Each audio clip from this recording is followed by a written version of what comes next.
Hello friends, ನಮಸ್ತೆ. Welcome back to Neelu cooking. ಇವತ್ತಿನ ವಿಡಿಯೋದಲ್ಲಿ ನಾನು ನಿಮಗೆ ಹಳೆಯ ಕಾಲದಲ್ಲಿ ಸಾಂಪ್ರದಾಯಿಕವಾಗಿ ಮಾಡುವಂತಹ ತಂಬಿಟ್ಟು ರೆಸಿಪೀಸು, ಅದೇ ರೀತಿ ಗೊಜ್ಜವಲಕ್ಕಿನ ಇವತ್ತಿನ ವಿಡಿಯೋದಲ್ಲಿ ನಾನು ನಿಮಗೆ ಹೇಗೆ ಮಾಡ್ಕೊಳ್ಳೋದು ಅಂತ ತೋರಿಸ್ಕೊಡ್ತಾ ಇದ್ದೀನಿ. ತುಂಬಾನೇ ಪರ್ಫೆಕ್ಟ್ ಆಗಿ ಬರ್ತವೆ, ತುಂಬಾ ಈಸಿಯಾಗಿ ಮಾಡ್ಕೊಳ್ಬೋದು. ಇವತ್ತು ನಾನು ನಿಮಗೆ ಅಕ್ಕಿ ಹಿಟ್ಟಿನಲ್ಲಿ, ಗೋಧಿ ಹಿಟ್ಟಿನಲ್ಲಿ, ಅಕ್ಕಿನಲ್ಲಿ ಮತ್ತೆ ಹುರ್ಗಡ್ಲೆನಲ್ಲಿ ತಂಬಿಟ್ಟು ರೆಸಿಪೀಸ್ನ ತೋರಿಸ್ತಿದ್ದೀನಿ. ಅದ್ರ ಜೊತೆಗೆ ಗೊಜ್ಜವಲಕ್ಕಿ ಉಪವಾಸ ಇದ್ದಾಗ ಇದನ್ನ ತಿನ್ಕೊಳ್ಬೋದು, ಹಾಗೆ ಪ್ರಸಾದಕ್ಕೆ ಕೂಡ ಇದನ್ನ ಮಾಡ್ಬೋದು.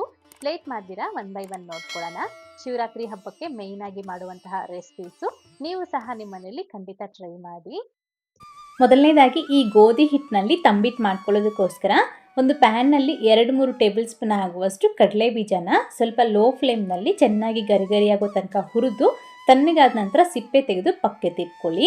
ನಾನಿಲ್ಲಿ ಸ್ವಲ್ಪ ಕಡಿಮೆ ಪ್ರಮಾಣದಲ್ಲಿ ಮಾಡ್ತಾ ಇದ್ದೀನಿ, ಸೊ ಹಾಗಾಗಿ ಅದಕ್ಕೆ ಎಷ್ಟು ಬೇಕೋ ಅಷ್ಟು ಮಾತ್ರ ತೋರಿಸ್ತಾ ಇದ್ದೀನಿ. ನಂತರ ಅರ್ಧ ಬಟ್ಲಾಗುವಷ್ಟು ಒಣಕೊಬ್ಬರಿ ತುರಿನ ಕೂಡ ಹಾಕ್ಕೊಂಡು ಸುಮ್ಮನೆ ಬೆಚ್ಚಗಾಗೋ ತನಕ ಹುರ್ಕೊಳ್ಬೇಕಷ್ಟೇ. ಈ ಥರ ಹುರಿದು ಇದು ಕೂಡ ದೊಡ್ಡ ಬೌಲ್ಗೆ ಹಾಕಿ ಪಕ್ಕೆತ್ತಿಡಿ. ನಂತರ 1 ಟೇಬಲ್ ಸ್ಪೂನ್ ಆಗುವಷ್ಟು ಕಪ್ಪು ಎಳ್ಳು ಅಥವಾ ಬಿಳಿ ಎಳ್ಳು ಯಾವುದಾದ್ರೂ ಹಾಕ್ಬೋದು. ಹಾಕ್ಕೊಂಡು ಇದು ಕೂಡ ಅಷ್ಟೇ ಚೆನ್ನಾಗಿ ಗರಿ ಆಗೋ ತನಕ ಹುರಿದು ಆ ಒಣಕೊಬ್ಬರಿ ತುರಿ ಹಾಕಿದ್ವಲ್ಲ ಅದೇ ಬೌಲ್ಗೆ ಹಾಕಿ ಪಕ್ಕೆತ್ತಿಟ್ಕೊಳ್ಳಿ. ಈಗ ಮತ್ತೆ ಅದೇ ಪ್ಯಾನ್ನಲ್ಲೇ 1 ಬಟ್ಲ ಆಗುವಷ್ಟು ಗೋಧಿ ಹಿಟ್ಟನ್ನ ಹಾಕ್ಕೊಳ್ಳಿ. ನಾರ್ಮಲ್ ಆಗಿ ನೀವು ಗೋಧಿನ ಮಿಲ್ಲಿಗೆ ಹಾಕ್ಸಿ ಆದರೂ ತೊಗೊಳ್ಬೋದು ಅಥವಾ ಪ್ಯಾಕೆಟ್ ಗೋಧಿ ಹಿಟ್ಟಾದರೂ ತೊಗೊಳ್ಬೋದು, ಯಾವುದಾದ್ರೂ ಸರಿ. ನಾನಿಲ್ಲಿ ಪ್ಯಾಕೆಟ್ ಗೋಧಿ ಹಿಟ್ಟನ್ನ ತೊಗೊಂಡಿದ್ದೀನಿ.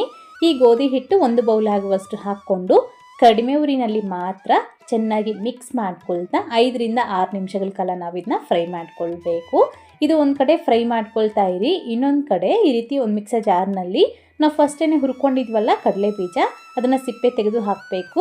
ಮತ್ತೇ 1-2 ಟೇಬಲ್ ಸ್ಪೂನ್ ಆಗುವಷ್ಟು ಕಡಲೆಪಪ್ಪು ಕೂಡ ಹಾಕ್ಕೊಂಡು ಸುಮ್ಮನೆ ಆನು ಮತ್ತು ಆಫ್ ಮಾಡ್ಕೊಳ್ತಾ ಇದನ್ನು ಗ್ರೈಂಡ್ ಮಾಡ್ಕೊಳ್ಳಿ. ಈ ರೀತಿ ತರಿಯಾಗಿ ನಾವು ಇದನ್ನ ರುಬ್ಕೊಳ್ಬೇಕು. ಪೌಡರ್ ಮಾಡೋದಕ್ಕೆ ಹೋಗಬೇಡಿ, ಈ ರೀತಿ ನಮಗೆ ಅಲ್ಲಲ್ಲಿ ಬಾಯಿಗೆ ಸಿಗ್ತಾ ಇರಬೇಕು, ಆ ಪೀಸ್ ಅನ್ನೋದು ಚೆನ್ನಾಗಿರುತ್ತೆ. ಆಗ ಈ ಥರ ಗ್ರೈಂಡ್ ಮಾಡಿ ಅದೇ ಬೌಲ್ಗೆ ಹಾಕಿ ಪಕ್ಕೆತ್ತಿಟ್ಕೊಳ್ಳಿ. ನಾವು ಇನ್ನೊಂದು ಕಡೆ ಹುರ್ಕೊತಾ ಇದ್ದೀವಲ್ಲ ಗೋಧಿ ಹಿಟ್ಟು, ಒಂದು 5-6 ನಿಮಿಷ ಆದಮೇಲೆ ನಾನು ನಿಮಗೆ ತೋರಿಸ್ತಾ ಇರೋದು. ಒಂದು ಒಳ್ಳೆ ಕಲ್ಲರ್ಗೆ ಸ್ವಲ್ಪ ಲೈಟಾಗಿ ಕಲ್ಲರ್ ಚೇಂಜ್ ಆಗುತ್ತೆ, ಅದೇ ರೀತಿ ನಮಗೆ ಒಂದು ಒಳ್ಳೆ ಸುವಾಸನೆ ಕೂಡ ಬರುತ್ತೆ. ಕಂಪ್ಲೀಟಾಗಿ ಲೋ ಫ್ಲೇಮ್ನಲ್ಲಿ ಮಾತ್ರ ನಾವು ಗೋಧಿ ಹಿಟ್ಟನ್ನ ಹುರ್ಕೊಳ್ಬೇಕು. ಆಗಲೇ ನಮಗೆ ತಂಬಿಟ್ಟಿನ ರುಚಿ ಅನ್ನೋದು ತುಂಬ ಚೆನ್ನಾಗಿ ಬರುತ್ತೆ, ಇಲ್ಲಾಂದರೆ ನಮಗೆ ಅಷ್ಟು ಸರಿಯಾಗಿ ಬರೋದಿಲ್ಲ. ಈ ರೀತಿ ಗೋಧಿ ಹಿಟ್ಟು ಚೆನ್ನಾಗಿ ಹುರಿದಿದ್ದಾದಮೇಲೆ ಗ್ಯಾಸ್ ಆಫ್ ಮಾಡಿಕೊಂಡು ನಾವೆಲ್ಲ ಹಾಕಿ ಇಟ್ಟಿದ್ವಲ್ಲ ಅದೇ ಬೌಲ್ಗೆ ಈ ಗೋಧಿ ಹಿಟ್ಟನ್ನ ಹಾಕ್ಕೊಳ್ಬೇಕು. ಮತ್ತು ಈಗ ಅದೇ ಪ್ಯಾನ್ನಲ್ಲೇ 1 ಬೌಲ್ ಆಗುವಷ್ಟು ಈ ಬೆಲ್ಲನ ಹಾಕ್ಕೊಳ್ಳಿ. ಸಣ್ಣದಾಗಿ ಕಟ್ ಮಾಡ್ಕೊಂಡಿರೋ ಬೆಲ್ಲ ಹಾಕ್ಕೊಳ್ಬೇಕು. ಮತ್ತು ಇದಕ್ಕೇ ಒಂದು 2-3 ಟೇಬಲ್ ಸ್ಪೂನ್ ಆಗುವಷ್ಟು ನೀರು ಕೂಡ ಸೇರಿಸ್ಕೊಳ್ಳಿ, ಅಥವಾ ಒಂದು 1/4 ಬಟ್ಲಾಗುವಷ್ಟು ನೀರನ್ನ ಹಾಕ್ಕೊಳ್ಬೇಕು. ನಾನಿಲ್ಲಿ ಎಲ್ಲನೂ ಸಹ ಇದೇ ಬೌಲ್ ಮೆಜರ್ಮೆಂಟ್ನಲ್ಲಿ ತೊಗೊಂಡಿದ್ದೀನಿ. ಇದೇ ಥರ ಮಾಡ್ಕೊಳ್ಳಿ, ತುಂಬ ಚೆನ್ನಾಗಿ ಬರುತ್ತೆ. ಒಂಚೂರು ಜಾಸ್ತಿ ಆಗೋದಾಗಲಿ ಪಾಕ ಕಡಿಮೆ ಆಗೋದಾಗಲಿ ಈ ಥರ ಏನೂ ಆಗೋದಿಲ್ಲ, ಕರೆಕ್ಟಾಗಿ ಬರುತ್ತೆ. ಈ ರೀತಿ ನೀರು ಮತ್ತು ಬೆಲ್ಲ ಹಾಕ್ಕೊಂಡು ಚೆನ್ನಾಗಿ ಮಿಕ್ಸ್ ಮಾಡ್ಕೊಳ್ಳಿ. ಬೆಲ್ಲ ಜಸ್ಟ್ ನಮಗೆ ಕರಗಬೇಕಷ್ಟೇ, ಯಾವುದೇ ಥರ ಕುದಿಬಾರ್ದು, ಅದೇ ರೀತಿ ಯಾವುದೇ ಥರ ಪಾಕ ಬರಬಾರ್ದು. ಜಸ್ಟ್ ಬೆಲ್ಲ ಕರಗಿದ ತಕ್ಷಣ ಗ್ಯಾಸ್ ಆಫ್ ಮಾಡ್ಕೊಂಬಿಡ್ಬೇಕು. ನಂತರ ಇದನ್ನ ಎತ್ಕೊಂಡಿದ್ದು ನಾವು ಫಿಲ್ಟರ್ ಮಾಡ್ಕೊಳ್ಬೇಕು. ಈಗ ನಮಗೆ ಬೆಲ್ಲದ ನೀರು ರೆಡಿಯಾಗಿದೆ. ಈಗ ಮತ್ತೆ ಈ ಹಿಟ್ಟು ಎಲ್ಲನೂ ಸಹ ಹಾಕಿಟ್ಟಿದ್ವಲ್ಲ ಅದೆಲ್ಲನೂ ಸಹ ಒಂದ್ಸತಿ ನೀಟಾಗಿ ಮಿಕ್ಸ್ ಮಾಡಿಕೊಟ್ಬಿಡಿ. ಅದಾದಮೇಲೆ ಇದಕ್ಕೆ ಈ ಬೆಲ್ಲದ ನೀರನ್ನ ಒಂದು ಸ್ವಲ್ಪನೇ ಹಾಕ್ಕೊಳ್ತಾ ಎಷ್ಟು ಬೇಕು ಅಂತ ನೋಡಿಕೊಂಡು ಚೆನ್ನಾಗಿ ಹಾಕ್ಕೊಂಡು ಮಿಕ್ಸ್ ಮಾಡ್ಕೊಳ್ಳಿ. ಮೊದಲು ಸ್ಪೂನಲ್ಲೇ ಮಿಕ್ಸ್ ಮಾಡ್ಕೊಳ್ಳಿ, ಬಿಸಿ ಇರುತ್ತೆ. ಹಾಗಾಗಿ ಈ ರೀತಿ ಸ್ಪೂನಲ್ಲಿ ಚೆನ್ನಾಗಿ ಮಿಕ್ಸ್ ಮಾಡಿಕೊಂಡು ಆನಂತರ ಕೈನಲ್ಲಿ ಚೆನ್ನಾಗಿ ಪ್ರೆಸ್ ಮಾಡ್ಕೊಂಡು ಮಿಕ್ಸ್ ಮಾಡ್ಕೊಳ್ಬೇಕು. ನಾನಿಲ್ಲಿ ಸ್ವಲ್ಪ ಕಡಿಮೆ ಪ್ರಮಾಣದಲ್ಲಿ ಮಾಡೋದ್ರಿಂದ ಬೆಲ್ಲದ ನೀರು ಎಲ್ಲನೂ ಸಹ ಒಂದೇ ಸತಿ ಹಾಕಿ ಹಿಟ್ಟೆಲ್ಲನೂ ಒಂದೇ ಸತಿ ಮಿಕ್ಸ್ ಮಾಡ್ಕೊಂಡಿದ್ದೀನಿ. ನೀವು ಸ್ವಲ್ಪ ಜಾಸ್ತಿ ಕ್ವಾಂಟಿಟಿಯಲ್ಲಿ ಮಾಡೋದಾದರೆ ಸ್ವಲ್ಪ ಹಿಟ್ಟಿಗೆ ಈ ಬೆಲ್ಲದ ನೀರನ್ನ ಸ್ವಲ್ಪನೇ ಹಾಕ್ಕೊಳ್ತಾ ಮಿಕ್ಸ್ ಮಾಡ್ಕೊಳ್ಬೇಕು.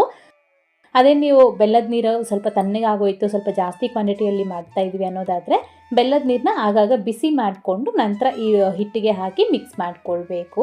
ಈ ಸ್ಟೆಪ್ನ ಮಾತ್ರ ಮಿಸ್ ಮಾಡದೆ ಮಾಡ್ಕೊಳ್ಬೇಕು. ನಾನಿಲ್ಲಿ ಸ್ವಲ್ಪ ಮಾಡ್ತಾ ಇರೋ ಕಾರಣ ಎಲ್ಲನೂ ಒಂದೇ ಸತಿ ಹಾಕಿ ಮಿಕ್ಸ್ ಮಾಡ್ಕೊಂಡಿದ್ದೀನಿ. ಆನಂತರ ನಿಮ್ಗೆ ಯಾವ ಸೈಜ್ಗೆ ಬೇಕೋ ಆ ಸೈಜ್ಗೆ ಉಂಡೆಗಳನ್ನು ಮಾಡ್ಕೊಳ್ಬೇಕು. ಈ ಹದ ಅನ್ನೋದು ಕರೆಕ್ಟಾಗಿ ಸರಿ ಹೋಗುತ್ತೆ. ನನಗೆ ಈ ಪಾಕ ನೀರು ಅನ್ನೋದು ಕಡಿಮೆ ಆಗೋದಿಲ್ಲ, ಹಾಗೇನೆ ಹಿಟ್ಟು ಜಾಸ್ತಿ ಆಗೋದಿಲ್ಲ, ಕರೆಕ್ಟಾಗಿ ಬರುತ್ತೆ. ಈ ವಿಧಾನದಲ್ಲಿ ಮಾಡ್ಕೊಳ್ಳಿ, ಇದೇ ಮೆಜರ್ಮೆಂಟ್ಸ್ನ ಫಾಲೋ ಮಾಡಿ. ನಾನು ತಗೊಂಡಿರೋ ಈ ಅಳತೆಗೆ ನನಗೆ ಇಲ್ಲಿ ಒಂದು 6 ಉಂಡೆ ಆಗಿದೆ. ನೋಡಿಕೊಂಡು ಕ್ವಾಂಟಿಟಿನ ಜಾಸ್ತಿ ಮಾಡ್ಕೊಳ್ಳಿ. ಅಕ್ಕಿನ ಉಪಯೋಗಿಸದೆ ಮಾಡಬೇಕು ಅನ್ನೋರು ಈ ಗೋಧಿ ಹಿಟ್ಟನ್ನ ಹಾಕಿ ನೀವು ಮಾಡ್ಕೊಳ್ಬೋದು, ತುಂಬಾ ಚೆನ್ನಾಗಿರುತ್ತೆ. ಈಗ ನೆಕ್ಸ್ಟ್ ನಾನು ನಿಮಗೆ ಅಕ್ಕಿ ಹಿಟ್ಟಿನಲ್ಲಿ ಹೇಗೆ ಮಾಡ್ಕೊಳ್ಳೋದು ಅಂತ ಈ ತಂಬಿಟ್ಟನ್ನ ತೋರಿಸ್ತಾ ಇದ್ದೀನಿ. ಮೊದಲನೇದಾಗಿ ಒಂದು ಪ್ಯಾನ್ನ ಗ್ಯಾಸ್ ಮೇಲೆ ಇಟ್ಕೊಂಡು ಅದರಲ್ಲಿ ಒಂದು 2 ಟೇಬಲ್ ಸ್ಪೂನ್ ಆಗುವಷ್ಟು ಕಡಲೆ ಬೀಜ ಹಾಕ್ಕೊಂಡು ಚೆನ್ನಾಗಿ ಗರಿಗರಿಯಾಗೋ ತನಕ ಹುರಿದು ತಣ್ಣಗಾದ ನಂತರ ಸಿಪ್ಪೆನ ತೆಗೆದು ಪಕ್ಕೆತ್ತಿಟ್ಕೊಳ್ಳಿ. ಮತ್ತು ಈಗ ಒಂದು 2 ಸ್ಪೂನ್ ಆಗುವಷ್ಟು ಎಳ್ಳು ಕೂಡ ಹಾಕ್ಕೊಂಡು ಚೆನ್ನಾಗಿ ಗರಿ ಗರಿ ಆಗೋ ತನಕ ಫ್ರೈ ಮಾಡ್ಕೊಳ್ಬೇಕು. ಈ ಕಡಲೆ ಬೀಜ, ಎಳ್ಳು ಇದೆಲ್ಲನೂ ಸಹ ನಿಮಗೆ ಎಷ್ಟು ಬೇಕೋ ಅಷ್ಟು ಸ್ವಲ್ಪ ಜಾಸ್ತಿ ಕ್ವಾಂಟಿಟಿಯಲ್ಲಾದ್ರೂ ಹಾಕ್ಕೊಳ್ಬೋದು, ಚೆನ್ನಾಗಿರುತ್ತೆ. ಎಲ್ಲ ತಂಬಿಟ್ಟೂ ಸಹ ಸೇಮ್ ಒಂದೇ ಥರನೇ ಇರುತ್ತೆ. ನೀವು ಬೇಕು ಅಂತಂದರೆ ನಮ್ಮ ವೀಡಿಯೋಸ್ನ ಚೆಕ್ ಮಾಡ್ಕೊಳ್ಬೋದು, ತುಂಬ ಸುಲಭವಾಗಿ ಮಾಡ್ಬೋದು. ನಂತರ ಅರ್ಧ ಬಟ್ಲಾಗುವಷ್ಟು ಒಣಕೊಬ್ಬರಿ ತುರಿ ಕೂಡ ಹಾಕ್ಕೊಂಡು ಸುಮ್ಮನೆ ಬೆಚ್ಚಗೆ ಮಾಡಿಕೊಂಡು ಪಕ್ಕೆತ್ತಿಡಿ.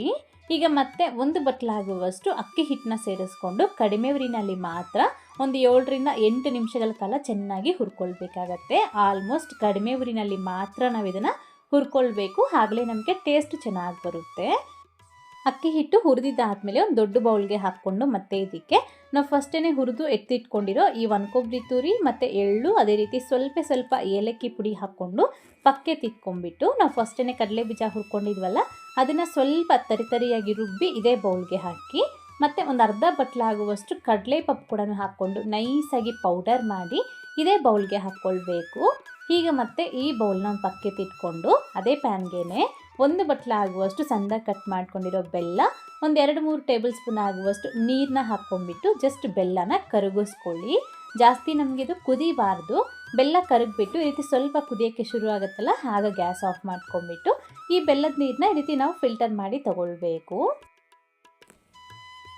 ನಮಗಿದು ಕರೆಕ್ಟಾಗಿ ಸರಿ ಹೋಗುತ್ತೆ, ಒಂದು ಹೆಚ್ಚು ಒಂದು ಕಡಿಮೆ ಆಗೋದಿಲ್ಲ. ತುಂಬ ಕರೆಕ್ಟಾಗಿ ಬೆಲ್ಲದ ನೀರಾಗಲಿ ಈ ಹಿಟ್ಟಾಗಲಿ ಎರಡಕ್ಕೂ ಈಕ್ವಲ್ ಆಗಿ ಸರಿ ಹೋಗುತ್ತೆ.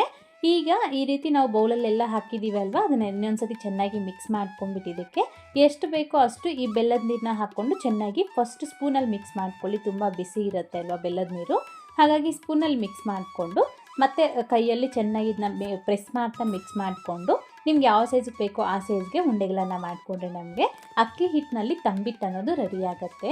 ಇದನ್ನು ನೀವು ಒಂದು 10 ದಿವಸ ತನಕ ಸ್ಟೋರ್ ಮಾಡಿ ಕೂಡ ತಿನ್ಕೊಳ್ಬೋದು, ತುಂಬ ಚೆನ್ನಾಗಿರುತ್ತೆ. ನೋಡಿದ್ರಲ್ವಾ, ಅಕ್ಕಿನ ಉರಿಯೋ ಅವಶ್ಯಕತೆ ಇಲ್ದಿರ ಈ ರೀತಿ ನಾವು ಸಿಂಪಲ್ ಆಗಿ ಅಕ್ಕಿ ಹಿಟ್ಟಿನಲ್ಲಿ ಮಾಡ್ಕೊಳ್ಬಹುದು.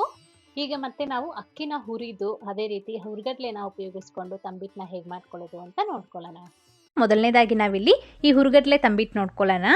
ಅದಕ್ಕೋಸ್ಕರ ಈ ರೀತಿ ಒಂದು ಮಿಕ್ಸರ್ ಜಾರ್ನಲ್ಲಿ ಯಾವುದಾದ್ರೂ ಒಂದು ಕಪ್ಪಳತೆಯಲ್ಲಿ 1 ಕಪ್ ಆಗುವಷ್ಟು ಕಡಲೆಪಪ್ಪನ್ನ ಮಿಕ್ಸರ್ ಜಾರಿಗೆ ಹಾಕ್ಕೊಳ್ಳಿ. ನಾನಿಲ್ಲಿ ಈ ರೀತಿ ಸ್ವಲ್ಪ ಚಿಕ್ಕ ಸೈಜಿನ ಕಪ್ಪಳತೆಯಲ್ಲಿ ಮಾಡ್ಕೊಳ್ತಾ ಇದ್ದೀನಿ. ಈ ರೀತಿ ಫೈನಾಗಿ ಪೌಡರ್ ಮಾಡ್ಕೊಳ್ಬೇಕು. ಆನಂತರ ಈ ಕಡಲೆಪಪ್ಪು ಪುಡಿನ ಒಂದು ಬೌಲ್ಗೆ ಹಾಕ್ಕೊಳ್ಳಿ. ಮತ್ತು ಇದಕ್ಕೇನೆ ಅರ್ಧ ಕಪ್ನಷ್ಟು ಗ್ರೇಟ್ ಮಾಡ್ಕೊಂಡಿರೋ ಒಣ ಕೊಬ್ಬರಿನ ಹಾಕ್ಕೊಳ್ಬೇಕು. ಈಗ ಈ ಬೌಲ್ನ ಪಕ್ಕೆ ತಿಟ್ಕೊಂಡು ಈ ರೀತಿ ಒಂದು ಚಿಕ್ಕ ಪ್ಯಾನ್ನಲ್ಲಿ ಅರ್ಧ ಕಪ್ನಷ್ಟು ಕಡಲೆ ಬೀಜನ ಹಾಕ್ಕೊಂಡು ಗರಿ ಆಗೋ ತನಕ ಕಡಿಮೆ ಉರಿನಲ್ಲಿ ಫ್ರೈ ಮಾಡಿಕೊಳ್ಬೇಕು. ಈ ಥರ ಫ್ರೈ ಆಗಿದ ನಂತರ ಗ್ಯಾಸ್ ಆಫ್ ಮಾಡ್ಕೊಂಡು ಇದನ್ನು ತಣ್ಣಗಾದ್ಮೇಲೆ ಸಿಪ್ಪೆನ ತೆಗೆದು ಇಟ್ಕೊಳ್ಳಿ. ಈಗ ಮತ್ತೆ ಅದೇ ಪ್ಯಾನಿಗೆ 1 ಟೀ ಸ್ಪೂನ್ ಆಗುವಷ್ಟು ಎಳ್ಳನ್ನ ಹಾಕ್ಕೊಂಡು ಇದು ಕೂಡ ಅಷ್ಟೇ ಗರಿ ಆಗೋ ತನಕ ಫ್ರೈ ಮಾಡಿಕೊಳ್ಬೇಕು. ಈ ಥರ ಎಳ್ಳು ಕೂಡ ಫ್ರೈ ಆಗಿದ ನಂತರ ಪಕ್ಕೆತ್ತಿಡಿ. ಈಗ ಮತ್ತೆ ಈ ಮಿಕ್ಸರ್ ಜಾರಿಗೆ ನಾವು ಫಸ್ಟೇ ಹುರಿದು ಸಿಪ್ಪೆ ತೆಗೆದಿಟ್ಕೊಂಡಿರೋ ಈ ಕಡಲೆ ಬೀಜನ ಹಾಕ್ಕೊಂಡು ಈ ರೀತಿ ನಾವು ಸ್ವಲ್ಪ ತರಿಯಾಗಿ ರುಬ್ಬಿ ತಗೊಳ್ಬೇಕಾಗತ್ತೆ. ತುಂಬ ನುಣ್ಣದಾಗಿ ಇದನ್ನ ಗ್ರೈಂಡ್ ಮಾಡ್ತೀರಾ, ಈ ರೀತಿ ಸ್ವಲ್ಪ ತರಿಯಾಗಿ ರುಬ್ಕೊಂಡ್ರೆ ಟೇಸ್ಟ್ ಚೆನ್ನಾಗಿರುತ್ತೆ ತಿನ್ನುವಾಗ. ಈಗ ಈ ಕಡಲೆ ಬೀಜ ಪುಡಿನ ಎತ್ಕೊಂಡು ಅದೇ ಬೌಲ್ಗೆ ಹಾಕ್ಕೊಳ್ಳಿ. ಮತ್ತು ಇದಕ್ಕೇ ಫಸ್ಟೇ ನಾವು ಹುರ್ಕೊಂಡಿರೋ ಈ ಎಳ್ಳು ಹಾಗೆಯೇ ಒಂಚೂರು ಏಲಕ್ಕಿ ಪುಡಿ ಕೂಡ ಹಾಕ್ಕೊಂಡು ಚೆನ್ನಾಗಿ ಮಿಕ್ಸ್ ಮಾಡಿಕೊಳ್ಬೇಕು. ಇದಕ್ಕೇನೆ ನೀವಿನ್ನೂ ಬೇಕು ಅಂತಂದರೆ ಸ್ವಲ್ಪ ಸಕ್ಕರೆ ಪುಡಿ ಅಥವಾ ಬೆಲ್ಲದ ಪುಡಿ ಹಾಕ್ಕೊಂಡು ಚೆನ್ನಾಗಿ ಮಿಕ್ಸ್ ಮಾಡಿಕೊಂಡ್ರೆ ನಮಗೆ ಈ ಕರ್ಜಿಕಾಯಿಗೆ ಹೂರಣ ಕೂಡ ರೆಡಿ ಆಗುತ್ತೆ. ಇದರಲ್ಲಿ ಕೂಡ ಮಾಡ್ಕೊಳ್ಬೋದು, ತುಂಬ ರುಚಿಯಾಗಿರುತ್ತೆ. ಈಗ ಈ ರೀತಿ ಚೆನ್ನಾಗಿ ಮಿಕ್ಸ್ ಮಾಡ್ಕೊಂಡಿದ ನಂತರ ಈ ಬೌಲ್ನ ಪಕ್ಕೆತ್ತಿಟ್ಕೊಂಡು ಈ ರೀತಿ ಬೆಲ್ಲದ ಪಾಕದಕ್ಕೋಸ್ಕರ ಒಂದು ಚಿಕ್ಕ ಬೌಲ್ನ ಗ್ಯಾಸ್ ಮೇಲೆ ಇಟ್ಕೊಂಡು ಅದಕ್ಕೆ 3/4 ಕಪ್ನಷ್ಟು ಸಣ್ಣಕ್ಕೆ ಕಟ್ ಮಾಡ್ಕೊಂಡಿರೋ ಬೆಲ್ಲನ ಹಾಕ್ಕೊಂಡು ಸ್ವಲ್ಪ ನೀರು ಸೇರಿಸ್ಕೊಳ್ಳಿ. ಅಂದರೆ 2-3 ಸ್ಪೂನ್ ಆಗುವಷ್ಟು ನೀರಾದರೆ ಸಾಕಾಗತ್ತೆ. ಹಾಕ್ಕೊಂಡು ಬೆಲ್ಲನ ಪೂರ್ತಿಯಾಗಿ ಕರಗಿಸ್ಕೊಳ್ಬೇಕಾಗತ್ತೆ. ಈ ಕಡಲೆಪಪ್ಪು ತಂಬಿಟ್ಟಿಗೆ ಈ 3/4 ಕಪ್ನಷ್ಟು ಬೆಲ್ಲ ಅನ್ನೋದು ಕರೆಕ್ಟಾಗಿ ಸರಿ ಹೋಗುತ್ತೆ. ಸೊ ನಿಮ್ಗೆ ಇನ್ನೂ ಸ್ವಲ್ಪ ಸ್ವೀಟ್ನೆಸ್ ಜಾಸ್ತಿ ಬೇಕು ಅಂತಂದರೆ 1 ಕಪ್ ತನಕನೂ ಹಾಕ್ಕೊಳ್ಬೋದು. ಈ ಥರ ಬೆಲ್ಲದ ನೀರು ನೀಟಾಗಿ ಕರಗಾದ ನಂತರ ಹೀಗಿದ್ದು ಎತ್ಕೊಂಡು ಫಿಲ್ಟರ್ ಮಾಡ್ಕೊಳ್ಳಿ. ನೆನಪಿಟ್ಕೊಳ್ಳಿ, ಬೆಲ್ಲದ ನೀರು ಅನ್ನೋದು ನಮಗೆ ಯಾವುದೇ ಥರ ಪಾಕ ಬರಬಾರ್ದು, ಜಸ್ಟ್ ಬೆಲ್ಲ ಅನ್ನೋದು ಕರಗಿದ್ರೆ ಸಾಕಾಗತ್ತೆ. ಪಾಕ ಬಂದುಬಿಟ್ರೆ ನಮಗೆ ತಂಬಿಟ್ಟು ಕೂಡ ಒಂಥರ ಗಟ್ಟಿಯಾಗಿಬಿಡುತ್ತೆ, ಸರಿಯಾಗಿ ಬರೋದಿಲ್ಲ. ಹಾಗಾಗಿ ಬೆಲ್ಲ ಕರಗಿದ ತಕ್ಷಣ ಈ ರೀತಿ ಫಿಲ್ಟರ್ ಮಾಡಿಕೊಂಡು ಬೆಲ್ಲದ ನೀರನ್ನ ಎತ್ಕೊಂಡು ಈ ರೀತಿ ನಾವು ಫಸ್ಟೇ ಮಿಕ್ಸ್ ಮಾಡಿಟ್ಕೊಂಡಿರೋ ಪುಡಿ ಇದೆಯಲ್ಲ ಅದಕ್ಕೆ ಹಾಕ್ಕೊಂಡು ಮಿಕ್ಸ್ ಮಾಡ್ಕೊಳ್ಬೇಕು. ಈ ರೀತಿ ಎಷ್ಟು ಬೇಕೋ ಅಷ್ಟು ಫಸ್ಟು ಸ್ವಲ್ಪನೇ ಹಾಕ್ಕೊಳ್ತಾ ಮಿಕ್ಸ್ ಮಾಡ್ಕೊಳ್ಬೇಕಾಗತ್ತೆ. ನಮಗಿಲ್ಲಿ ಈ ಬೆಲ್ಲದ ನೀರು ಅನ್ನೋದು ಕರೆಕ್ಟಾಗಿ ಸರಿ ಹೋಗುತ್ತೆ. ಈಗ ನೋಡಿ ಈ ರೀತಿ ನಮಗೆ ಉಂಡೆ ಮಾಡೋ ಹದಕ್ಕೆ ಬರ್ತಾ ಇದೆ. ಈಗ ಬಿಸಿ ಇರುವಾಗೇ ಚೆನ್ನಾಗಿ ಉಂಡೆನ ಮಾಡ್ಕೊಂಬಿಡಿ. ನಿಮ್ಗೆ ಯಾವ ಸೈಜಿಗೆ ಬೇಕೋ ಆ ಸೈಜ್ಗೆ ನೀವು ಉಂಡೆಗಳನ್ನು ಮಾಡ್ಕೊಳ್ಬೋದು. ನೋಡಿ ನಮಗೆ ಎಷ್ಟು ಚೆನ್ನಾಗಿ ಕಡಲೆಪಪ್ಪು ತಂಬಿಟ್ಟು ರೆಡಿಯಾಗಿದೆ ಅಂತ ನೋಡ್ತಾ ಇದ್ರೆ ಗೊತ್ತಾಗ್ತಿರ್ಬೋದು. ತುಂಬಾ ಚೆನ್ನಾಗಿ ಬಂದಿದೆ. ನಾನಿಲ್ಲಿ ಸ್ವಲ್ಪ ಕಡಿಮೆ ಅಳತೆಯಲ್ಲಿ ತೋರಿಸ್ತಾ ಇದ್ದೀನಿ. ನೀವು ಇನ್ನೂ ಬೇಕು ಅಂತಂದರೆ ಇದೇ ಅಳತೆನ ಫಾಲೋ ಮಾಡಿಬಿಟ್ಟು ನೀವು ಸ್ವಲ್ಪ ದೊಡ್ಡ ಬೌಲಲ್ಲಿ ಮಾಡ್ಕೊಳ್ಬೋದು, ಕರೆಕ್ಟಾಗಿ ಬರುತ್ತೆ. ನೋಡಿ ನಮಗೆ ಎಷ್ಟು ಸಾಫ್ಟಾಗಿ ಬಂದಿದೆ ಅಂತ. ಇದನ್ನು ಹೀಗೆ ಒಂದು ವಾರ ಇಟ್ಟರೂ ಸಹ ನಮಗೆ ಗಟ್ಟಿಯಾಗೋದಿಲ್ಲ, ತಿನ್ನುವಾಗ ರುಚಿಯಾಗಿರುತ್ತೆ. ಈಗ ಮತ್ತೆ ನಾವು ಅಕ್ಕಿನ ಹುರಿದು ಮಾಡುವಂತಹ ಈ ತಂಬಿಟ್ಟನ್ನ ಹೇಗೆ ಮಾಡ್ಕೊಳ್ಳೋದು ಅಂತ ನೋಡ್ಕೊಳ್ಳೋಣ. ಈ ರೀತಿ ಒಂದು ಪ್ಯಾನ್ನಲ್ಲಿ 1 ಕಪ್ ಆಗುವಷ್ಟು ಅಕ್ಕಿನ ಹಾಕ್ಕೊಳ್ಳಿ. ಸೊ ನೀವು ಊಟಕ್ಕೆ ಬಳಸುವಂತಹ ಅಕ್ಕಿ ಯಾವುದಾದ್ರೂ ಹಾಕ್ಕೊಳ್ಬೋದು. ನಾನಿಲ್ಲಿ ರೇಷನ್ ಅಕ್ಕಿನ ಹಾಕ್ಕೊಂಡಿದ್ದೀನಿ. ಅಕ್ಕಿ ಹಾಕ್ಕೊಂಡು ಕಡಿಮೆ ಉರಿನಲ್ಲಿ 5 ರಿಂದ 6 ನಿಮಿಷಗಳ ಕಾಲ ಚೆನ್ನಾಗಿ ಹುರ್ಕೊಳ್ಬೇಕಾಗತ್ತೆ. ಸೀದೋಗ್ದಿರ ನೀಟಾಗಿ ಹುರ್ಕೊಳ್ಳಿ, ಆಗಲೇ ನಮಗೆ ಟೇಸ್ಟ್ ಚೆನ್ನಾಗಿರೋದು. ಇದು ಮಾತ್ರ ಮಿಸ್ ಮಾಡದೆ ಮಾಡ್ಕೊಳ್ಬೇಕು. ಈ ಥರ ಅಕ್ಕಿ ಚೆನ್ನಾಗಿ ಹುರಿದಾದ ನಂತರ ಇದನ್ನು ಎತ್ಕೊಂಡು ಒಂದು ಪ್ಲೇಟಿಗೆ ಹಾಕಿ ತಣ್ಣಗಾಗ್ಲಿಕ್ಕೆ ಬಿಡಬೇಕು. ಮತ್ತು ಅದೇ ಪ್ಯಾನಿಗೆ 1-2 ಸ್ಪೂನ್ ಆಗುವಷ್ಟು ಹೆಸರುಬೇಳೆ ಹಾಕ್ಕೊಳ್ಳಿ. ಈ ರೀತಿ ನಾವು ಸ್ವಲ್ಪ ಹೆಸರುಬೇಳೆ ಹಾಕಿ ಮಾಡೋದ್ರಿಂದ ರುಚಿಯಾಗಿರುತ್ತೆ. ಒಂದ್ಸತಿ ತಪ್ಪದೆ ಟ್ರೈ ಮಾಡಿ ನೋಡಿ. ಈಗ ಈ ಹೆಸರುಬೇಳೆ ಕೂಡ ಈ ರೀತಿ ನಾವು ಕಡಿಮೆ ಉರಿನಲ್ಲೇ ಹುರ್ಕೊಳ್ಬೇಕು. ನಿಮಗೆ ಬೇಡ ಅಂದರೆ ನೀವು ಕಂಪ್ಲೀಟಾಗಿ ಸ್ಕಿಪ್ ಮಾಡಿ ಕೂಡ ಮಾಡ್ಕೊಳ್ಬೋದು. ಇದು ಕೂಡ ಅಷ್ಟೇ ಅದೇ ಅಕ್ಕಿ ಪ್ಲೇಟಿಗೆ ಹಾಕ್ಕೊಂಡು ತಣ್ಣಗಾಗ್ಲಿಕ್ಕೆ ಬಿಡ್ತಾ ಇದ್ದೀನಿ. ಮತ್ತು ಅದೇ ಪ್ಯಾನಿಗೆ ಅರ್ಧ ಕಪ್ನಷ್ಟು ಕಡಲೆ ಬೀಜ ಹಾಕ್ಕೊಂಡು ಇದು ಕೂಡ ಅಷ್ಟೇ ಕಡಿಮೆ ಉರಿನಲ್ಲಿ ಚೆನ್ನಾಗಿ ಗರಿ ಆಗೋ ತನಕ ಸಿಪ್ಪೆ ಬಿಡೋ ತನಕ ಫ್ರೈ ಮಾಡ್ಕೊಳ್ಬೇಕು. ಈ ರೀತಿ ಕಡಲೆ ಬೀಜ ಕೂಡ ಫ್ರೈ ಆಗಿದ ನಂತರ ಒಂದು ಪ್ಲೇಟಿಗೆ ಹಾಕಿ ಸಿಪ್ಪೆ ತೆಗೆದುಬಿಟ್ಟು ಪಕ್ಕೆತ್ತಿಟ್ಕೊಳ್ಳಿ. ಈಗ ಮತ್ತೆ ಅದೇ ಪ್ಯಾನಿಗೆ 1-2 ಸ್ಪೂನ್ ಆಗುವಷ್ಟು ಅಥವಾ 1 ಸ್ಪೂನ್ ಆಗುವಷ್ಟು ಎಳ್ಳನ್ನ ಹಾಕ್ಕೋಬೋದು. ಜಾಸ್ತಿ ಅಥವಾ ಕಡಿಮೆ ನಿಮ್ಮ ಚಾಯ್ಸ್, ಅದು ಹಾಕಿದ್ರೆ ಟೇಸ್ಟ್ ಚೆನ್ನಾಗಿರುತ್ತೆ. ಹಾಕ್ಕೊಂಡು ಇದು ಕೂಡ ಚೆನ್ನಾಗಿ ಫ್ರೈ ಮಾಡಿಕೊಂಡು ಪಕ್ಕೆತ್ತಿಟ್ಕೊಳ್ಳಿ. ಇಷ್ಟೊತ್ತಿಗೆ ನೋಡಿ ನಮಗೆ ಅಕ್ಕಿ ಹಾಗೆ ಬೇಳೆ ಅನ್ನೋದು ಎಲ್ಲನೂ ಸಹ ನೀಟಾಗಿ ತಣ್ಣಗಾಗಿರುತ್ತೆ. ಈಗ ಇದನ್ನ ಎತ್ಕೊಂಡು ಒಂದು ಮಿಕ್ಸರ್ ಜಾರಿಗೆ ಹಾಕ್ಕೊಳ್ಬೇಕು. ಹಾಕ್ಕೊಂಡು ನೈಸಾಗಿ ನಾವು ಪೌಡರ್ ಮಾಡ್ಕೊಳ್ಬೇಕು. ಎಷ್ಟಾದರೆ ಅಷ್ಟು ನುಣ್ಣದಾಗಿ ಗ್ರೈಂಡ್ ಮಾಡ್ಕೊಳ್ಳಿ. ಈಗ ಈ ಅಕ್ಕಿ ಹಿಟ್ಟನ್ನ ಎತ್ಕೊಂಡು ಒಂದು ಬೌಲ್ಗೆ ಹಾಕ್ಕೊಳ್ಳಿ. ಮತ್ತು ಈಗ ಅದೇ ಮಿಕ್ಸರ್ ಜಾರಿಗೆ ನಾವು ಫಸ್ಟೇ ಹುರಿದು ಸಿಪ್ಪೆ ತೆಗೆದಿಟ್ಕೊಂಡಿರುವಂತಹ ಈ ಕಡಲೆ ಬೀಜ ಹಾಕ್ಕೊಳ್ಬೇಕು. ಹಾಗೆಯೇ ಅರ್ಧ ಕಪ್ನಷ್ಟು ಕಡಲೆಪಪ್ಪು ಕೂಡ ಹಾಕ್ಕೊಂಡು ಇದನ್ನು ಎರಡನ್ನೂ ಸಹ ತರಿತರಿಯಾಗಿ ಗ್ರೈಂಡ್ ಮಾಡ್ಕೊಳ್ಬೇಕು. ನೋಡಿ ಈ ರೀತಿ ನಮಗೆ ತರಿತರಿಯಾಗಿರಬೇಕು, ತುಂಬ ನುಣ್ಣದಾಗಿ ಪೌಡರ್ ಮಾಡೋದಕ್ಕೆ ಹೋಗಬೇಡಿ. ಈಗ ಈ ಪುಡಿ ಕೂಡ ಎತ್ಕೊಂಡು ಇದೇ ಅಕ್ಕಿ ಹಿಟ್ಟಿನ ಬೌಲ್ಗೆ ಹಾಕ್ಕೊಳ್ಳಿ. ಮತ್ತು ಇದಕ್ಕೆ ನಾವು ಹುರಿದಿಟ್ಕೊಂಡಿರೋ ಈ ಎಳ್ಳು ಹಾಗೆಯೇ ಅರ್ಧ ಕಪ್ನಷ್ಟು ಗ್ರೇಟ್ ಮಾಡಿ ಇಟ್ಕೊಂಡಿರೋ ಈ ಒಣಕೊಬ್ಬರಿನ ಹಾಕ್ಕೊಳ್ಬೇಕು. ಹಾಗೆ ಸ್ವಲ್ಪ ಏಲಕ್ಕಿ ಪುಡಿ ಕೂಡ ಹಾಕ್ಕೊಂಡು ಚೆನ್ನಾಗಿ ಮಿಕ್ಸ್ ಮಾಡ್ಕೊಳ್ಬೇಕಾಗತ್ತೆ. ಈ ಥರ ನೀಟಾಗಿ ಎಲ್ಲ ಮಿಕ್ಸ್ ಮಾಡ್ಕೊಂಡ್ಬಿಟ್ಟು ಈ ಬೌಲ್ನ ಪಕ್ಕೆತ್ತಿಟ್ಕೊಳ್ಳಿ. ಈಗ ಬೆಲ್ಲದ ನೀರು ಮಾಡ್ಕೊಳ್ಳೋದಕ್ಕೋಸ್ಕರ ಈ ರೀತಿ ಒಂದು ಚಿಕ್ಕ ಬೌಲಲ್ಲಿ 1 ಕಪ್ ತುಂಬ ಸಣ್ಣಕ್ಕೆ ಕಟ್ ಮಾಡ್ಕೊಂಡಿರೋ ಬೆಲ್ಲನ ಹಾಕ್ಕೊಳ್ಬೇಕು. ಈಗ ನಾವು ಅಕ್ಕಿ ತಂಬಿಟ್ಟು ಮಾಡೋದ್ರಿಂದ ನಾವು ಸ್ವಲ್ಪ ಬೆಲ್ಲದ ನೀರನ್ನ ಜಾಸ್ತಿನೇ ಮಾಡ್ಕೊಳ್ಬೇಕಾಗತ್ತೆ. ಅದಕ್ಕೋಸ್ಕರ 1 ಕಪ್ನಷ್ಟು ಬೆಲ್ಲ ಹಾಗೆಯೇ ಒಂದು 3-4 ಟೀ ಸ್ಪೂನ್ ಆಗುವಷ್ಟು ನೀರನ್ನ ಹಾಕ್ಕೊಂಡು ಬೆಲ್ಲನ ಪೂರ್ತಿಯಾಗಿ ಕರಗಿಸ್ಕೊಳ್ಬೇಕು. ಯಾವುದೇ ಕಾರಣಕ್ಕೂ ನಮಗೆ ಈ ಬೆಲ್ಲದ ನೀರು ಅನ್ನೋದು ಜಾಸ್ತಿ ನಮಗೆ ಕುದಿಬಾರ್ದು, ಹಾಗೆಯೇ ನಮಗೆ ಯಾವುದೇ ಥರ ಪಾಕ ಬರಬಾರ್ದು. ಜಸ್ಟ್ ಕರಗಿಸ್ಕೊಂಡ್ರೆ ಸಾಕು. ಪಾಕ ಬಂದುಬಿಟ್ಟಿದೆ ಅನ್ನೋದಾದರೆ ನಮಗೆ ಈ ಉಂಡೆ ಕೂಡ ಗಟ್ಟಿಯಾಗಿಬಿಡುತ್ತೆ, ಅಷ್ಟು ಸರಿಯಾಗಿ ಬರೋದಿಲ್ಲ. ಬೆಲ್ಲದ ನೀರು ಕರಗಿದ ನಂತರ ಈ ರೀತಿ ಇದನ್ನ ಫಿಲ್ಟರ್ ಮಾಡ್ಕೊಳ್ಬೇಕು. ಈಗ ಈ ಬೆಲ್ಲದ ನೀರನ್ನ ಎತ್ಕೊಂಡು ಬಿಸಿ ಇರುವಾಗೇ ಈ ಅಕ್ಕಿ ಹಿಟ್ಟಿನ ಬೌಲ್ಗೆ ಹಾಕ್ಕೊಂಡು ಮಿಕ್ಸ್ ಮಾಡ್ಕೊಳ್ಬೇಕಾಗತ್ತೆ. ಬೆಲ್ಲದ ನೀರು ಫುಲ್ಲು ಯೂಸ್ ಆಗುತ್ತೆ. ಈ ರೀತಿ ನೋಡಿಕೊಂಡು ಚೆನ್ನಾಗಿ ಮಿಕ್ಸ್ ಮಾಡ್ಕೊಳ್ಳಿ. ನಮಗಿದು ಕಳಿಸುವಾಗ ಬೆಲ್ಲದ ನೀರು ಹಾಕುವಾಗ ಈ ರೀತಿ ಸ್ವಲ್ಪ ಸಾಫ್ಟಾಗಿ ಇರಬೇಕು. ಏಕೆ ಅಂತಂದರೆ ಇದು ಸ್ವಲ್ಪ ತಣ್ಣಗೆ ಆಗ್ತಾ ಇದ್ದಾಗೇ ಇನ್ನೂ ಸ್ವಲ್ಪ ಗಟ್ಟಿಯಾಗಿಬಿಡುತ್ತೆ. ಹಾಗಾಗಿ ಸ್ವಲ್ಪ ಬೆಲ್ಲದ ನೀರನ್ನ ಮುಂಚೆನೇ ಜಾಸ್ತಿ ಮಾಡ್ಕೊಳ್ಬೇಕಾಗತ್ತೆ. ಹೀಗಿದನ್ನ ಕೈಯಲ್ಲಿ ಚೆನ್ನಾಗಿ ಮಿಕ್ಸ್ ಮಾಡ್ಕೊಂಡ್ಬಿಟ್ಟು ನಿಮ್ಗೆ ಯಾವ ಸೈಜಿಗೆ ಬೇಕೋ ಆ ಸೈಜ್ಗೆ ನಾವು ಉಂಡೆಗಳನ್ನು ಮಾಡ್ಕೊಳ್ಬೇಕಷ್ಟೇ. ಇದೆಲ್ಲನೂ ಸಹ ಬಿಸಿ ಇರುವಾಗೇ ಚೆನ್ನಾಗಿ ಈ ರೀತಿ ಮಿಕ್ಸ್ ಮಾಡಿಕೊಂಡ್ರೆ ಚೆನ್ನಾಗಿ ಬರುತ್ತೆ. ಈ ರೀತಿ ನೋಡಿ ನಾನಿಲ್ಲಿ ಉಂಡೆನ ಮಾಡ್ಕೊಂಡಿದ್ದೀನಿ, ಎಷ್ಟು ಚೆನ್ನಾಗಿ ಬರ್ತಿದೆ ನೋಡಿ. ನಾನಿಲ್ಲಿ ಸ್ವಲ್ಪ ಕಡಿಮೆ ಕ್ವಾಂಟಿಟಿನಲ್ಲಿ ಎಲ್ಲನೂ ತೋರಿಸಿದ್ದೀನಿ ಅಲ್ವಾ. ನೀವು ಸ್ವಲ್ಪ ದೊಡ್ಡ ಬೌಲಲ್ಲಿ ಮಾಡಿಕೊಂಡ್ರೆ ಇದೇ ಮೆಥಡ್ನಲ್ಲಿ ಇದೇ ಅಳತೆಯಲ್ಲಿ ಮಾಡ್ಕೊಳ್ಬೋದು, ತುಂಬ ಚೆನ್ನಾಗಿ ಬರುತ್ತೆ. ನೋಡಿದ್ರಲ್ವಾ 4 ಥರದ ತಂಬಿಟ್ಟು ರೆಸಿಪೀಸ್ ರೆಡಿಯಾಗಿದ್ದಾವೆ. ನಿಮ್ಗೆ ಯಾವ್ದು ಇಷ್ಟ ಇರುತ್ತೆ ನೀವು ಅದನ್ನು ಮಾಡ್ಕೊಳ್ಬೋದು. ಈಗ ನೆಕ್ಸ್ಟ್ ಆಗಿ ಕೊನೆಯದಾಗಿ ನಾನಿಲ್ಲಿ ಈ ಗೊಜ್ಜ ಅವಲಕ್ಕಿನ ಹೇಗೆ ಮಾಡ್ಕೊಳ್ಳೋದು ಅಂತ ತೋರಿಸ್ತಾ ಇದ್ದೀನಿ. ತುಂಬಾ ಚೆನ್ನಾಗಿ ಬರುತ್ತೆ, ಒಂದು ಒಳ್ಳೆ ಹೂ ಥರ ಇರುತ್ತೆ. ಇದಂತೂ ಮಿಸ್ ಮಾಡದೆ ಟ್ರೈ ಮಾಡಿ ನೋಡಿ. ಮೊದಲನೇದಾಗಿ ನಾವು ಅವಲಕ್ಕಿ ತಗೊಳ್ಬೇಕು. ನಾನಿಲ್ಲಿ 1 ಗ್ಲಾಸ್ ಆಗುವಷ್ಟು ಗಟ್ಟಿ ಅವಲಕ್ಕಿನ ತಗೊಂಡಿದ್ದೀನಿ. 1 ಗ್ಲಾಸ್ ಅವಲಕ್ಕಿಗೆ ಒಂದಿಬ್ಬರು ತಿನ್ಬೋದು ಬ್ರೇಕ್ಫಾಸ್ಟ್ಗೆ. ನೋಡ್ಬೋದಲ್ವ, ಈ ಅವಲಕ್ಕಿನ ತಗೊಂಡು ಒಂದು ಮಿಕ್ಸರ್ ಜಾರ್ಗೆ ಹಾಕ್ಕೊಂಡು ಜಸ್ಟ್ ಆನ್ ಮತ್ತು ಆಫ್ ಮಾಡ್ಕೊಳ್ತಾ 2 ಸತಿ ಗ್ರೈಂಡ್ ಮಾಡ್ಕೊಳ್ಬೇಕು. ಈ ಥರ ನಮಗದು ಸ್ವಲ್ಪ ತರಿತರಿಯಾಗಿ ಇರಬೇಕಾಗತ್ತೆ. ನಂತರ ಈ ಥರ ಜರಡಿ ಮಾಡ್ಕೊಂಡು ತಗೊಳ್ಳಿ. ಏನಾದರೂ ಎಕ್ಸ್ಟ್ರಾ ಪೌಡರ್ ಇದ್ದರೆ ಎಲ್ಲನೂ ಸಹ ಹೋಗ್ಬಿಡತ್ತೆ. ಅದಾದಮೇಲೆ ಒಂದು ದೊಡ್ಡ ಬೌಲ್ಗೆ ಹಾಕ್ಕೊಂಡು ಒಂದು 2ರಿಂದ 3 ಸತಿ ನಾವು ಈ ರೀತಿ ತೊಳ್ಕೊಬೇಕಾಗತ್ತೆ. ಈ ರೀತಿ ಫಿಂಗರ್ಸ್ನಲ್ಲಿ ಜಸ್ಟ್ ಲೈಟಾಗಿ ಪ್ರೆಸ್ ಮಾಡ್ತಾ ನೀಟಾಗಿ ಒಂದು 2ರಿಂದ 3 ಸತಿ ತೊಳೆದ್ಬಿಟ್ಟು ಆನಂತರ ಅದ್ರ ಮೇಲೆ ಪ್ಲೇಟ್ನ ಮುಚ್ಚಿ ಒಂದು ಪಕ್ಕೆತ್ತಿಟ್ಕೊಳ್ಳಿ.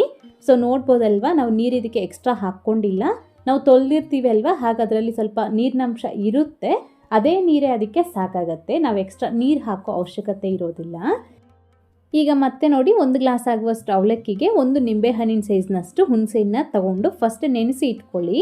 ಬೆಚ್ಚಗಿರೋ ನೀರಿಗೆ ಒಂದು 5 ನಿಮಿಷ ಈ ಹುಣಸೆಹಣ್ಣು ಹಾಕಿ ನೆನೆಸಿಬಿಟ್ರೆ ಸಾಕು, ನೆಂದೋಗ್ಬಿಡತ್ತೆ.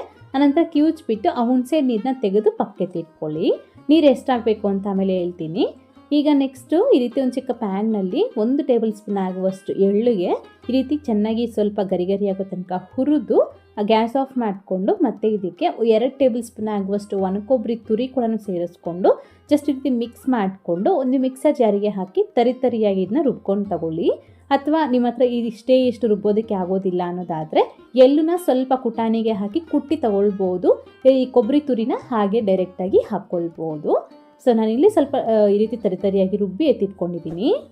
ಈ ಹುಣಸೆ ನೀರು ಮತ್ತು ಎಳ್ಳು ಮತ್ತು ಕೊಬ್ಬರಿ ಪುಡಿ ರೆಡಿ ಮಾಡುವಷ್ಟರಲ್ಲಿ ನಮಗೆ ಈ ಅವಲಕ್ಕಿ ಕೂಡ ಚೆನ್ನಾಗಿ ನೆಂದೋಗ್ಬಿಟ್ಟಿರುತ್ತೆ. ನೋಡ್ಬೋದು, ನೀರೆಲ್ಲನೂ ಸಹ ಅಬ್ಸರ್ವ್ ಮಾಡಿಕೊಂಡು ನೀಟಾಗಿ ಈ ರೀತಿ ನಮಗೆ ಉದುರುದ್ರಾಗಿದೆ. ಮುಟ್ಟಿದ್ರೆ ನಮಗೆ ಚೆನ್ನಾಗಿ ಸಾಫ್ಟಾಗಿರಬೇಕು. ಈ ಥರ ಅವಲಕ್ಕಿನ ನೆನೆಸ್ಕೊಂಡ್ರೆ ನಮಗೆ ತುಂಬಾ ಚೆನ್ನಾಗಿರುತ್ತೆ. ಈ ಗೊಜ್ಜು ಅವಲಕ್ಕಿ ತಿನ್ನಲಿಕ್ಕೆ ತುಂಬ ಸಾಫ್ಟಾಗಿ ಬರುತ್ತೆ. ನಂತರ ಒಂದು ಕಡಾಯಿನಲ್ಲಿ 1 ಟೇಬಲ್ ಸ್ಪೂನ್ ಆಗುವಷ್ಟು ಎಣ್ಣೆಗೆ ಸ್ವಲ್ಪ ಅರಿಶಿಣದ ಪುಡಿ ಮತ್ತು ಉಪ್ಪನ್ನ ಹಾಕ್ಕೊಂಡು ಇದಕ್ಕೆ ನಾವು ಫಸ್ಟನ್ನೇ ಕಿವುಚಿ ಇಟ್ಕೊಂಡಿರೋ ಈ ಹುಣಸೆ ರಸನ ಹಾಕ್ಕೊಂಡು ಜಸ್ಟ್ ಒಂದು 2 ನಿಮಿಷ ಚೆನ್ನಾಗಿ ಕುದಿಸ್ಕೊಳ್ಳಿ. ಈ ರೀತಿ ಒಂದು 2 ನಿಮಿಷಕ್ಕೆ ಸ್ವಲ್ಪ ಗಟ್ಟಿಯಾಗಿ ಆಗುತ್ತೆ. ಆನಂತರ ಇದಕ್ಕೆ 1 ಟೇಬಲ್ ಸ್ಪೂನ್ ಆಗುವಷ್ಟು ಬೆಲ್ಲದ ಪುಡಿನ ಹಾಕಿ ಮತ್ತು ಅದೇ ಥರನೇ 1 ಟೇಬಲ್ ಸ್ಪೂನ್ ಆಗುವಷ್ಟು ಸಾಂಬಾರು ಪುಡಿನ ಹಾಕ್ಕೊಳ್ಳಿ. ಮನೇಲಿ ಮಾಡಿರುವಂತಹ ಸಾಂಬಾರು ಪುಡಿ ಹಾಕ್ಕೊಳ್ಬೇಕು. ಆಗಲೇ ನಮಗೆ ಒಂದು ಒಳ್ಳೆ ರುಚಿ ಬರುತ್ತೆ. ಸಾಂಬಾರು ಪುಡಿ ವಿಡಿಯೋ ನಾನು ಆಲ್ರೆಡಿ ಮಾಡಿದ್ದೀನಿ, ನಮ್ಮ ಚಾನಲ್ನಿದೆ, ಚೆಕ್ ಮಾಡಿ ನೋಡ್ಬೋದು. ಈ ರೀತಿ ಸಾಂಬಾರು ಪುಡಿನ ಹಾಕಿ ಚೆನ್ನಾಗಿ ಮಿಕ್ಸ್ ಮಾಡಿಕೊಂಡು ಅದು ಸ್ವಲ್ಪ ಎಣ್ಣೆ ಬಿಡೋ ತನಕ ಇದನ್ನು ಹಾಗೆ ಬಿಡಬೇಕಾಗತ್ತೆ. ನೋಡಿ, ನಮಗೆ ಹುಣಸೆ ನೀರು ಅನ್ನೋದು ಈ ರೀತಿ ನಮಗೆ ನೋಡಿ ಅದು ಬೆಂದು ಚೆನ್ನಾಗಿ ಎಣ್ಣೆ ಬಿಟ್ಕೊಳ್ಬೇಕು. ಅದೇ ರೀತಿ ಈ ಕನ್ಸಿಸ್ಟೆನ್ಸಿಗೆ ಇರಬೇಕು. ಅಷ್ಟು ನೀರನ್ನ ಹಾಕ್ಕೊಳ್ಬೇಕಾಗತ್ತೆ. ಕರೆಕ್ಟಾಗಿ ಹೇಳಬೇಕು ಅಂತಂದರೆ 1 ಗ್ಲಾಸ್ ಆಗುವಷ್ಟು ಅವಲಕ್ಕಿಗೆ ಅರ್ಧ ಗ್ಲಾಸ್ಗಿಂತ ಸ್ವಲ್ಪ ಕಡಿಮೆ ಪ್ರಮಾಣದಲ್ಲಿ ನಾವು ಈ ಹುಣಸೆ ನೀರನ್ನ ತಗೊಳ್ಬೇಕಾಗತ್ತೆ. ಈ ರೀತಿ ಎಣ್ಣೆ ಬಿಟ್ಕೊಳ್ಳೋ ಸ್ಟೇಜ್ಗೆ ಬಂದಾದಮೇಲೆ ಇದಕ್ಕೆ ಫಸ್ಟೇ ನಾವು ನೆನೆಸಿ ಇಟ್ಕೊಂಡಿರೋ ಈ ಅವಲಕ್ಕಿನ ಹಾಕ್ಕೊಂಡು ಚೆನ್ನಾಗಿ ಮಿಕ್ಸ್ ಮಾಡಿಕೊಳ್ಬೇಕು. ನೋಡಿ, ನಮಗೆ ಈಗಲೇ ನಮಗೆ ಡ್ರೈ ಆಗಿ ಇರಬಾರ್ದು. ಈ ಥರ ನಮಗೆ ಸ್ವಲ್ಪ ಸಾಫ್ಟಾಗೆ ಇರಬೇಕಾಗತ್ತೆ. ಆಗಲೇ ನಮಗೆ ಗೊಜ್ಜು ಅವಲಕ್ಕಿ ತುಂಬ ಚೆನ್ನಾಗಿ ಬರುತ್ತೆ. ಈ ಥರ ನಮಗೆ ಸ್ವಲ್ಪ ಮುದ್ದೆ ರೀತಿ ಇರಬೇಕು. ನಂತರ ಇದಕ್ಕೆ ಎಳ್ಳು ಮತ್ತು ಕೊಬ್ಬರಿ ಗ್ರೈಂಡ್ ಮಾಡ್ಕೊಂಡಿದ್ವಲ್ಲ, ಸೊ ಅದನ್ನು ಹಾಕ್ಕೊಳ್ಬೇಕು. ಹಾಕ್ಕೊಂಡು ಚೆನ್ನಾಗಿ ಒಂದು ಸತಿ ಮಿಕ್ಸ್ ಮಾಡ್ಕೊಂಡ್ಬಿಡಿ. ನೋಡ್ಬೋದಲ್ವಾ, ಇದೇ ಥರ ಮಾಡ್ಕೊಳ್ಳಿ, ತುಂಬಾ ಚೆನ್ನಾಗಿ ಬರುತ್ತೆ. ಒಂಥರ ತಿನ್ನಲಿಕ್ಕೆ ಹೂವು ಥರ ಇರುತ್ತೆ, ತುಂಬ ಚೆನ್ನಾಗಿರುತ್ತೆ ಮುಟ್ಟಿದ್ರೆ. ಸೊ ಈ ರೀತಿ ಚೆನ್ನಾಗಿ ಮಿಕ್ಸ್ ಮಾಡಿಬಿಟ್ಟು ಪ್ಲೇಟ್ನ ಮುಚ್ಚಿಬಿಟ್ಟು ಒಂದು ಪಕ್ಕೆತ್ತಿಟ್ಕೊಂಡ್ಬಿಡಿ. ಸೊ ಮತ್ತೆ ಇದನ್ನು ನಾವು ಮಿಕ್ಸ್ ಮಾಡೋ ತನಕ ಅಷ್ಟೇ ಗ್ಯಾಸ್ ಆನ್ ಮಾಡ್ಕೊಳ್ಬೇಕು. ಅದಾದಮೇಲೆ ಕಡಾಯಿ ಬಿಸಿಗೆನೆ ಅದು ಸ್ವಲ್ಪ ನೀರೆಲ್ಲನೂ ಸಹ ಡ್ರೈ ಆಗಿ ಚೆನ್ನಾಗಿ ಉದುರುದ್ರಾಗತ್ತೆ. ಹೀಗೆ ಇಷ್ಟರಲ್ಲಿ ನಾವು ಇದಕ್ಕೆ ಒಗ್ಗರಣೆ ಹಾಕ್ಕೊಳ್ಬೇಕು. ಈ ರೀತಿ ಒಂದು ಕಡಾಯಿನಲ್ಲಿ 2 ಟೇಬಲ್ ಸ್ಪೂನ್ ಆಗುವಷ್ಟು ಎಣ್ಣೆಗೆ ಕಡಲೆ ಬೀಜ, ಕಡಲೆಬೇಳೆ, ಅದೇ ರೀತಿ ಉದ್ದಿನಬೇಳೆ ಹಾಕ್ಕೊಂಡು ಸ್ವಲ್ಪ ಲೈಟ್ ಗೋಲ್ಡನ್ ಕಲರ್ ಬರೋ ತನಕ ಹುರಿದು ಅನಂತರ ಇದಕ್ಕೆ ಸಾಸಿವೆ ಕಾಳು ಮತ್ತು 1-2 ಒಣಗಿದ ಮೆಣಸಿನಕಾಯಿ, ಕರಿಬೇವಿನ ಸೊಪ್ಪು ಇಷ್ಟನ್ನ ಹಾಕ್ಕೊಂಡು ಚೆನ್ನಾಗಿ ಗರಿ ಆಗೋ ತನಕ ಫ್ರೈ ಮಾಡಿ ಇದನ್ನು ಪಕ್ಕೆತ್ತಿಟ್ಕೊಳ್ಳಿ. ನಾನು ನಿಮಗೆ ತೋರಿಸ್ತಾ ಇದ್ದೀನಿ, ನೋಡ್ಬೋದು. ಈ ಒಗ್ಗರಣೆ ರೆಡಿ ಆಗುವಷ್ಟರಲ್ಲಿ ನಮಗೆ ಈ ಅವಲಕ್ಕಿ ಅನ್ನೋದು ಆ ಗೊಜ್ಜಿನಂಶ ಗೊಜ್ಜಲ್ಲಿ ಏನು ನೀರಿನಂಶ ಇರುತ್ತೆ ಅದೆಲ್ಲನೂ ಸಹ ಅಬ್ಸರ್ವ್ ಮಾಡಿಕೊಂಡು ಈ ರೀತಿ ನಮಗೆ ಚೆನ್ನಾಗಿ ಉದುರುದ್ರಾಗುತ್ತೆ. ಹಾಗೆಯೇ ಸಾಫ್ಟಾಗಿ ಕೂಡ ಇರುತ್ತೆ. ಹಾಗೆ ಇದಕ್ಕೆ ನಾವು ಒಗ್ಗರಣೆ ರೆಡಿ ಮಾಡ್ಕೊಂಡಿದ್ದೀವಲ್ಲ ಅದನ್ನು ಎತ್ತಿ ಇದಕ್ಕೆ ಮಿಕ್ಸ್ ಮಾಡ್ಕೋಬೇಕು. ಈಗಲೇ ನೀವು ಬೇಕು ಅಂತಂದರೆ ಉಪ್ಪು ಖಾರ ಏನಾದರೂ ಕಡಿಮೆ ಅಂತ ಅನಿಸಿದ್ರೆ ಈಗ ಹಾಕ್ಕೋಬೋದು, ಏನೂ ಪರವಾಗಿಲ್ಲ. ಸೊ ಖಾರಕ್ಕೆ ನಾವು ಸಾಂಬಾರು ಪುಡಿನ ಹಾಕ್ಕೊಂಡಿದ್ದೀವಿ. ನೋಡಿಕೊಂಡು ನೀವು ಖಾರನ ಸಾಂಬಾರು ಪುಡಿನ ಹೆಚ್ಚು ಅಥವಾ ಕಡಿಮೆ ಹಾಕ್ಕೊಳ್ಬೋದು. ನೋಡಿದೆ ಅಲ್ವಾ, ಅಷ್ಟೇ ನಮಗೆ ಗೊಜ್ಜು ಅವಲಕ್ಕಿ ರೆಡಿಯಾಗಿದೆ. ಈ ಗೊಜ್ಜು ಅವಲಕ್ಕಿಗೆ ಮೇಯ್ನಾಗಿ ನಾವು ಹುಣಸೆಹಣ್ಣು ಮತ್ತು ಬೆಲ್ಲ, ಅದೇ ರೀತಿ ಸಾಂಬಾರು ಪುಡಿ, ಇವು 3 ಕರೆಕ್ಟಾಗಿ ಹಾಕ್ಕೊಬಿಟ್ರೆ ಒಂದು ಒಳ್ಳೆ ರುಚಿಯಾಗಿ ನಮಗೆ ಗೊಜ್ಜು ಅವಲಕ್ಕಿ ಅಂತೂ ರೆಡಿ ಆಗಿಬಿಡುತ್ತೆ. ಇದನ್ನು ನೀವು ಪ್ರಸಾದಕ್ಕಾಗಿ ಅಥವಾ ಉಪವಾಸ ಇದ್ದಾಗ ತಿನ್ನೋದಕ್ಕಾಗಲಿ ಅಥವಾ ಬ್ರೇಕ್ಫಾಸ್ಟ್ಗಾಗಲಿ ಅಥವಾ ಸಂಜೆ ಟೈಮ್ ಸ್ನ್ಯಾಕ್ಸ್ಗಾಗಲಿ ಯಾವಾಗ ಬೇಕೋ ಆವಾಗ ತುಂಬ ಕ್ವಿಕ್ಕಾಗಿ ಮಾಡ್ಕೊಳ್ಬೋದು. ಅಷ್ಟೇ, ನೋಡಿದ್ರಲ್ವಾ ನಮಗೆ ಎಲ್ಲ ರೆಸಿಪೀಸ್ ರೆಡಿಯಾಗಿದ್ದಾವೆ. ನಿಮಗೆ ಈ ವಿಡಿಯೋ ಇಷ್ಟ ತಪ್ಪದೆ ಲೈಕ್ ಮಾಡಿ, ಹಾಗೆ ನಿಮ್ಮ ಫ್ರೆಂಡ್ಸ್ಗೆ ಫ್ಯಾಮಿಲಿ ಮೆಂಬರ್ಸ್ಕೊಂಡು ಶೇರ್ ಮಾಡಿ. ಮತ್ತಷ್ಟು ರೆಸಿಪೀಸ್ಗಾಗಿ ನೀಲು ಕುಕಿಂಗ್ ಚಾನಲ್ಗೆ ಸಬ್ಸ್ಕ್ರೈಬ್ ಮಾಡಿ. Thank you. Keep watching Neelu cooking.